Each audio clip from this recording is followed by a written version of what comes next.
We start with our Newsmaker segment. Take a look at streetcars and area transportation from a different perspective. Often coverage of the downtown streetcar and its potential expansion is effusive and positive, but as with all issues, there's another side, another point of view.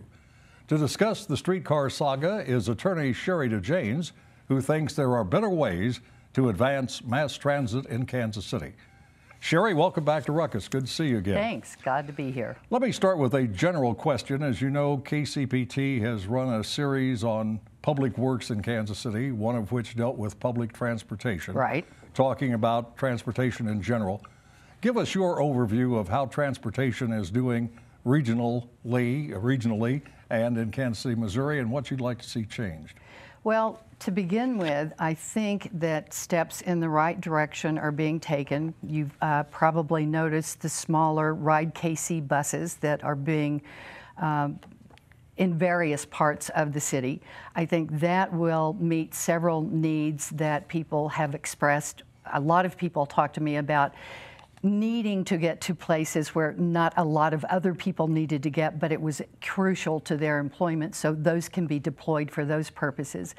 There's more investment in terms of research and actual development going into applications like the Uber type app, so that you can, the smaller buses, larger buses can be more interconnected. So I think it's headed in the right direction. I just hate to see any of those funds diverted to the streetcar, and that's what's happening. So you're not opposed to public transportation, you're just opposed to the way it's being implemented. Right. No, we are very much supporters of public transportation. SMART KC stands for Supporters of Modern, Affordable Regional Transit. So we're not no for transit. Last time we talked, you were hoping to derail, if you will, the streetcar extension from Union Station to UMKC, but that election is still in progress and likely going to take place in June. Well, what's actually happening is that people are now requesting ballots, and they only have until 5 p.m. on April the 3rd to get those into the Circuit Court Administrator's office, or they will not be allowed to vote in June for the funding piece of the election. So I really want people to understand that they need to get in touch with someone to get those ballots, get them faxed in. Do not mail them now. And they could call us at 816-668-8447. We'll deploy someone to get the ballot for them and fax it in. If the extension is approved ultimately, do you plan to go to court to try to overturn it?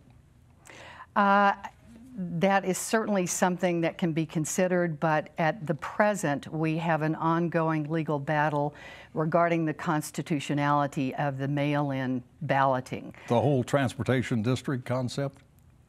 Not the concept, but the form of mail-in balloting. They could have taken this to the ballot box, as they did in 2014 when they were resoundingly defeated. They've elected to go mail-in as they did downtown. And you think that's a disadvantage to some of the voters? It absolutely disenfranchises large segments of the voting population, particularly the elderly and the low-income segments. I know you were in favor of this citywide vote requiring the city, broadly speaking, to vote on any future streetcar extensions. That was approved by voters, but just by a narrow margin. Is that going to be intact for future extension elections? Well, it is not intact now as it was passed by the public. The City Council removed the planning aspect. What the ordinance had addressed after the initiative petition was passed was twofold. One, planning, and two, actual expenditures for infrastructure, purchase of lands, purchase of product. The City Council eliminated the planning section, and so the city can spend however much it wishes on planning future streetcar expansion. Last time you were here, I remember asking you if you'd ever been on the downtown streetcar, and you said no. And I asked if you were planning to take a ride, and you said no. I'll ask you again, have you been on the streetcar since the last time we talked? No. Do you plan to take a ride on the downtown streetcar anytime soon? No, typically I need to be somewhere much more quickly than I can get there on the streetcar. All right, Sherry, thank you very much for coming in. Good to see you again. My pleasure. And that was attorney Sherry DeJanes. Now let's meet the panel and start a ruckus.